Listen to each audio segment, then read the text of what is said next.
Gothic Thursday is back with The Miniature by John Young Akerman. I want her. You can't have her. She is mine. Let us battle, you silly goose. Calling one day on a friend who had amassed a large collection of autographs and other manuscript curiosities, he showed me a small quarto volume which had been bequeathed to him by a relative, a physician, who for many years had been in extensive practice in London. He attended the patients at a private asylum for insane persons of the better classes, said my friend, and I have often heard him speak of the writer of that beautiful MS, a gentleman of good family who had been an inmate of house upwards of 30 years, at the time he was first called to attend him. On looking over the volume, I found it filled with scraps of poetry, extracts from classic authors, and even from the Talmudic writers, but what interested me most was a narrative of several pages, which appeared so circumstantially related as to leave little doubt of its being partly, if not wholly, founded on fact. I begged permission to make a transcript, which was readily granted, and the result is before the reader. We laugh at what we call the folk of our ancestors, and their notions of destiny, and the malignant influences of the stars. For what will our children deride us? Perhaps for dreaming that friendship was a reality, and that constant love dwelt upon earth. I once believed that friendship was not a vain name, and thought, with the antique sage, that one mind sometimes dwelt in two bodies. I dreamt, and woke to find that I had been dreaming. George S. was my chum at school and my inseparable companion at college. We quitted it at the same time, he to proceed to London, where he was in expectation of obtaining a lucrative appointment in one of the English colonies, and I to return for a short period to the family mansion. When I reached Hall, I found several visitors, among whom was my cousin, Maria D. She had grown a woman since I had last met her, and I now thought I had never seen a more perfect figure or a more bewitching countenance. Then she sang like a siren, and was an elegant horsewoman. Will those who read this wonder that I fell in love with her, that I spent nearly the whole of the day in her company, and that I could think of nothing in the world besides?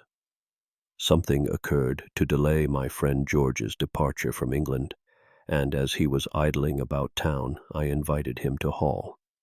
Great as was my regard for him, I now, however, discovered that I could live less in his company. No marvel. I preferred the society of my lovely cousin, upon whose heart I had the happiness to learn my constant attentions had already made a sensible impression. I hesitated to make her an offer, though I had even reason to believe our attachment was mutual, partly, perhaps, from that excessive delicacy which constantly attends on true love, and partly because I wished to do so when my friend should have left us less exposed to intrusion. Would that the deep sea had swallowed him up, or that he had rotted under a tropical sun. Here he had come to Hall. One morning I arose earlier than usual and was looking from my chamber window on the beautiful prospect which the house commanded, wrapped in a delightful reverie of which my lovely cousin was the principal subject. I paid but little attention to the sound of voices below. Suddenly, however, I awoke to consciousness, for the sweet tones of a woman in earnest conversation struck on my ear. Yes, it was hers, it was Maria's. What could have called her forth at so early an hour? As I looked earnestly towards the walk which ran through the plantation, I saw emerge from it my cousin and my friend. My heart rose to my lips and choked my utterance, or I should have cried out at the sight. I withdrew from the window and threw myself on the sofa, tormented with surmises 1,000 times more painful even than realities. At the breakfast table I was moody and thoughtful, which my friend perceiving attempted a joke, but I was in no humor to receive it, when Maria, in a compassionating tone, remarked that I looked unwell, and that I should take a walk or ride before breakfast, adding that she and George S. had walked for an hour and more in the plantation near the house. Though this announcement was certainly but ill calculated to afford perfect case to my mind, it was yet made with such an artless air that my more gloomy surmises vanished, and I rallied. But I wished my friend would take his departure. Right truly says the Italian proverb, love's guerdon is jealousy. After breakfast, George S. proposed a stroll on foot to the ruins of the Cistercian Abbey, about a mile distant from the Hall, to which I at once assented.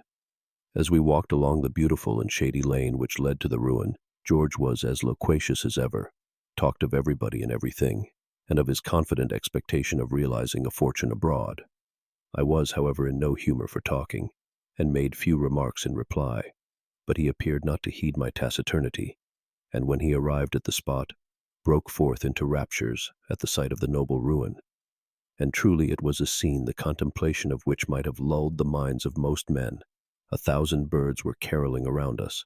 The grass near the ruin was not long and rank, but short, close, studded with trefoil and soft as a rich carpet.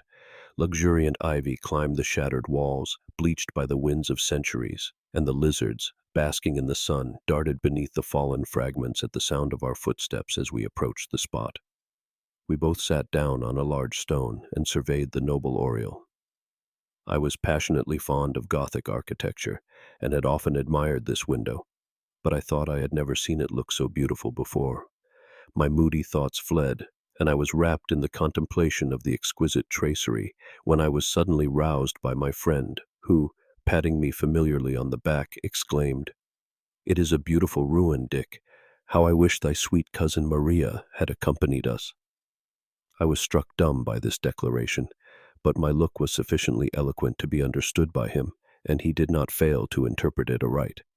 He appeared confused, and I, regaining my self-possession, arose from my seat with the laconic remark, "Indeed." George S. attempted a laugh, but it failed. He was evidently as much disconcerted and disquieted as myself. How lynx-eyed is love! We mutually read each other's hearts at the same moment. "I am sorry for you, Dick," said he after a short pause, affecting very awkwardly an air of indifference. "'Pon my soul I am, but I'm over head and ears in love with the girl, and should die at the bare thought of her encouraging another." I wished for the strength of Milo that I might have dashed out his brains against the huge stone on which we had been sitting. I felt my very blood seethe and simmer at the declaration, and with my clenched fist I struck him a violent and stunning blow, which, though it did not beat him to the ground, sent him staggering several paces backward. "Liar!" screamed I frantically. "Take that! You dare not proceed with your folly." Recovering his feet, George laid his hand on his sword, which he half unsheathed, but, as if conscious of there being no witness present, or wishing, perhaps, still further to convince me of the advantage he possessed, he did not draw. "Nay," said I, "out with your weapon. Nothing less will do. I would rather lose my birthright than yield to thee one, without whom life would be valueless." He smiled bitterly, wiped his bruised and bloody face, and slowly drew from his bosom a small miniature, encircled with diamonds, which he held before my eyes. One glance was sufficient. It was a portrait of Maria. It was that face which, sleeping or waking, has haunted me these 30 years past. "Villain!" I cried, clutching at the portrait.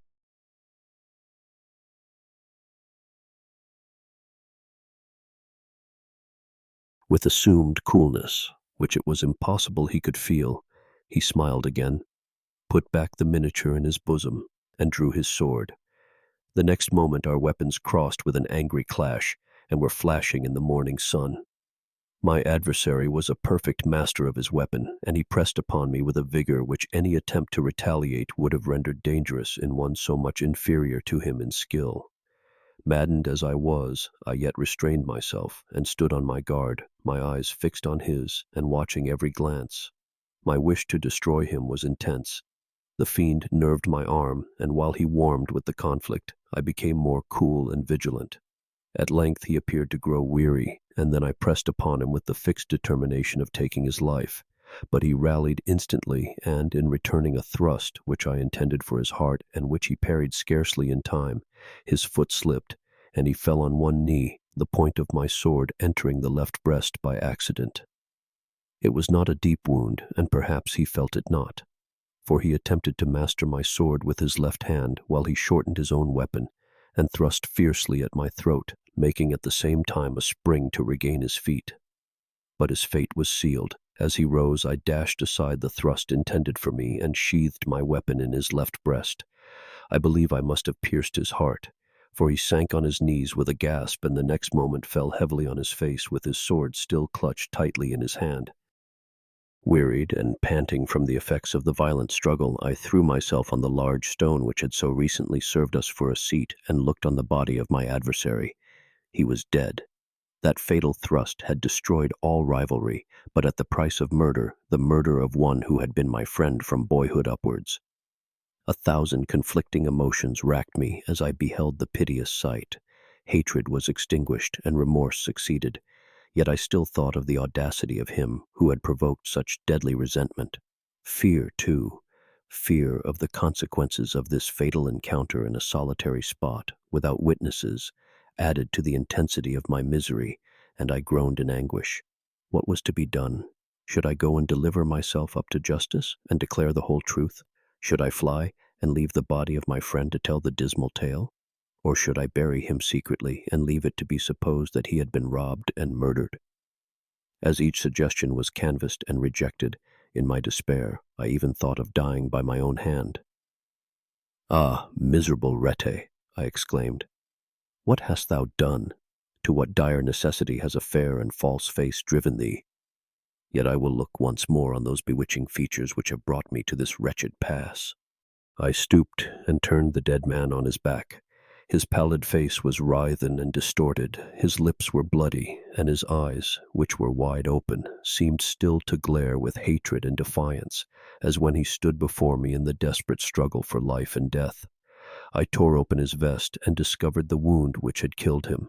It had collapsed and looked no bigger than the puncture of a bodkin, but one little round crimson spot was visible.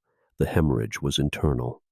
There lay the miniature which, a few minutes before, had been held up exultingly to my frantic gaze.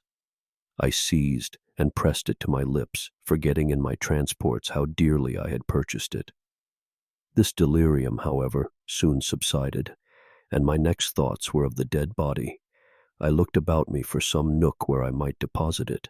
There was a chasm in the ground among the ruins a few yards off, where the vaulted roof of the crypt had fallen in. It was scarcely large enough to admit the corpse, but I raised it in my arms, bore it thither, and with some difficulty thrust it through the aperture. I heard it fall, as if to some distance, with a dull, heavy sound, and casting in after it my adversary's hat and sword, I hurried from the spot like another Cain. At dinner, one glance from Maria, as I replied, in answer to her inquiry after George S., that he was gone to make a call a few miles off Tunglance, I say, thrilled through my very soul, and almost caused me to betray myself.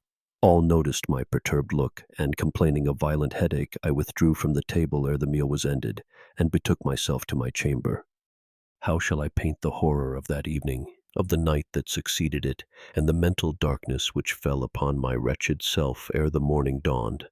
Night came. I rang for lights, and attempted to read, but in vain. And after pacing my chamber for some hours, overpowered by fatigue, I threw myself on the bed and slept. How long I know not. A succession of hideous dreams haunted my slumbers. Still I was not awakened by them. The scenes shifted when arrived at their climax, and a new ordeal of horrors succeeded, yet, like him who suffers from nightmare, with a vague consciousness that all was not real, I wished to awake. Last of all, I dreamt that I was arraigned for the murder of my friend. The judge summed up the evidence, which, though purely circumstantial, was sufficient to condemn me, and, amidst the silence of the crowded court, broken only by the sobs of anxious and sympathizing friends and relatives, I received sentence of death and was hurried back to my cell. Here, abandoned by all hope, I lay groveling on my straw bed and cursed the hour of my birth. A figure entered, and in gentle accents, which I thought I recognized, bade me arise, quit my prison house, and follow. The figure was that of a woman closely veiled. She led the way, and passed the jailers, who seemed buried in profound sleep. We left the town, crossed the common, and entered a wood, when I threw myself at the feet of my deliverer and passionately besought her to unveil. She shook her head mournfully, bade me wait a while till she should return with a change of apparel, and departed. I cast myself down at the foot of an aged oak, drew from my bosom the portrait of Maria, and wrapped in the contemplation of those lovely features, I did not perceive the approach of a man, the ranger of the forest, who, recognizing my prison dress, darted upon me, exclaiming, "Villain, You have escaped from jail and stolen that miniature from the hall." I sprang to my tact, thrust the fatal portrait into my bosom, and would have fled, but he seized and closed with me. In the struggle which followed, we both fell, I undermost. At that moment I awoke. I was in reality struggling with someone, but whom I could not tell, for my candles had burnt out and the chamber was in total darkness. A powerful bony hand grasped me tightly by the throat, while another was thrust into my bosom as if in search of the miniature, which I had placed there previous to lying down. With a desperate effort I disengaged myself and leapt from the bed, but I was again seized, and again my assailant attempted to reach my fatal prize. We struggled violently. At one time I seemed to be overpowering him, and for several moments there was a pause, during which I heard my own breathing and felt my own heart throbbing violently. But he with whom I contended seemed to breathe not, nor to feel like a warm and living man. An indescribable tremor shook my frame. I attempted to cry out, but my throat was rigid and incapable of articulation. I made another effort to disengage myself from the grasp of my assailant, and in doing so drew him, as I found by the curtains, near to the window. Again the hand was thrust into my bosom, and again I repelled it. Panting with the violence of the struggle, while a cold sweat burst out at every pore, I disengaged my right hand, and determined to see whom I was contending with, I dashed aside the curtain. The dim light of the waning moon shone into the chamber. It fell upon the face of my antagonist, and one glance froze the blood in my veins. It was he. It was George S., he whom I had murdered, glaring upon me with eyes which no mortal could look upon a second time. My brain whirled, a sound like the discharge of artillery shook the place, and I fell to the ground, blasted at the sight. And with that, we reach the end of this tragic story. If you ever find a miniature of someone you love, don't steal it, don't fight over it, and definitely don't hide the body near an abbey.